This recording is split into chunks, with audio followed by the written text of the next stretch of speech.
Welcome back to the channel where we explore, learn, and theorize about the Marvel Universe.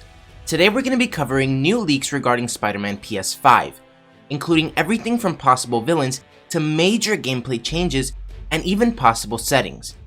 With the power of the PlayStation 5 now at Insomniac's disposal, we're in for a real treat. And just in case you're like me and never got a chance to finish the first game, then there might be some small spoilers ahead. You've been warned.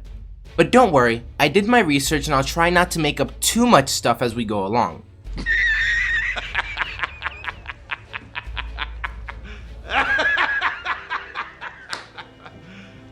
You serious? If you're new to the channel, I do daily Marvel videos, so be sure to subscribe to never miss out. Let's get started. Spider-Man PS4 left the wall crawler in a drastically different world than when we first found him. Aunt May had passed on, Miles Morales was bitten by a genetically engineered spider, and the DLC revealed that his training was already underway. Black Cat returned to throw Peter's world upside down, there was a whole turf war involving Hammerhead, and Yuri Watanabe embarked on a transformation into the vigilante known as Wraith. It's a lot to unpack already, and the rumors so far regarding the sequel don't say anything about it slowing down. The game ended with the revelation that Harry Osborn never actually left the country, but was instead being held in isolation at his father's secret lab due to being infected by the Venom symbiote. This is why we never got the iconic black suit, because they have a much bigger plan for it than we could have ever imagined.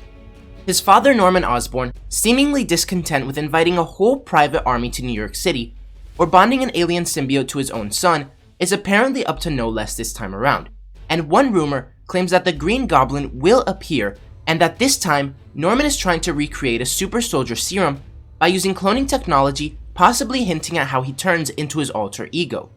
Clones are a controversial topic when it comes to Spider-Man, but with Professor Miles Warren confirmed to exist in this new universe, thanks to an Easter egg left in the first game, it may be possible he could have a role to play at Oscorp in the sequel. Warren was, of course, the villain known as the Jackal, and was responsible for cloning both Peter Parker and Gwen Stacy in the comics. The original Venom, Eddie Brock, didn't appear in the first game physically, but did manage to net a quick cameo in the form of a Lever's card gifted to Peter when he left the Daily Bugle. Eddie is said to have a major role in the story, but seeing as his signature symbiote is currently bonded to someone else, it's impossible to say what kind of role this will actually be. It also looks like Carnage will make an appearance, which could be hinting towards a possible Spider-Man/Venom team-up. But whose Venom will team up with is yet to be seen. Quentin Beck, aka Mysterio, is the final villain appearing in the game so far, which could be interesting having parts similar to Batman Arkham Asylum, where Scarecrow makes you hallucinate with the fear toxin, but instead, it's Mysterio's illusions.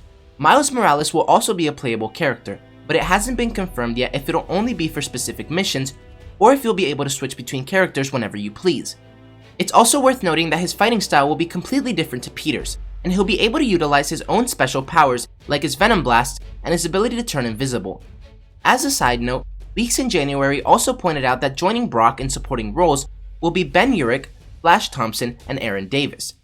Urich is a pivotal figure in Daredevil's comics, and his presence may hint towards the Man Without Fear appearing for a team-up, or confirming that his own game, which is rumored to be in development, is in fact coming and will all be connected. Flash, meanwhile, is Peter's high school bully and Spider-Man's #1 fan. He goes off to serve in the military after being inspired by Spidey's heroics in the comics, and even becomes Agent Venom for a time. Aaron Davis is Miles Morales' uncle, and Spider-Verse fans will remember he moonlights as the Prowler, so it'll be interesting to see if Insomniac takes the same angle with the character in the game. It's also been heavily hinted at that the game will be much larger, possibly adding Brooklyn and Queens onto the pre-existing map, which you'll be able to traverse to and from using the bridges. One of my favorite parts of the game was swinging around Manhattan and being able to see the Avengers Tower, Nelson and Murdoch's law firm, and the Sanctum Sanctorum. And it seems like Insomniac will be taking this a step further in the sequel, hinting towards a larger Marvel Universe, or Gamerverse, that will connect the upcoming Avengers game being developed by Square Enix and the Daredevil game that's currently in early development. And with all the talk of super soldiers and cloning, Spider-Man commenting that the Avengers are on the West Coast, and the death of Steve Rogers, could it be possible that Osborn is using Captain America's DNA for his own schemes?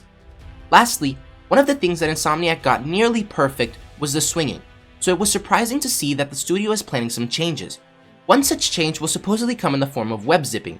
In the next game, you'll be able to chain zips together into one smooth motion, making it easier to traverse the skyscraper-less Queens, for instance. And Insomniac will apparently include 3 different versions of web swinging as well. Unfortunately, One of the weakest parts in my opinion was the random crime, because it got extremely repetitive very quickly. But thankfully, it seems as though Insomniac have noticed this, as leaks have stated that the random crimes will be getting an overhaul. Although early in development, the studio are apparently working on a Diablo-esque dungeons mechanic where randomized crimes will spawn into the world and generate different situations for the player to deal with. The example used describes how, in the event of a bank robbery, enemies won't be placed in the same area, and players will be faced with evolving mini-objectives as they play. The game will be set a few months after the death of Aunt May, taking place during the winter, which will not only be a completely different view to the already beautiful first game, but could even affect the terrain. Imagine if your web shooters got frozen, or if your webs didn't stick to certain surfaces. It could also make for much more intense fights, but also much higher stakes, knowing that one of your most powerful assets and your go-to escape aren't reliable anymore. The game is set to release sometime in 2021, most likely anywhere between September and December like the first one did. So let me know what you think about this. How many new or returning villains will appear, and which ones would you like to see the most? Would you like to be able to play as Miles Morales, or team up with the Avengers or Daredevil? If you enjoyed the video, don't forget to like, comment, subscribe, and turn on post notifications so you'll never miss another video. Thanks for watching, and remember to wash your hands and stay safe.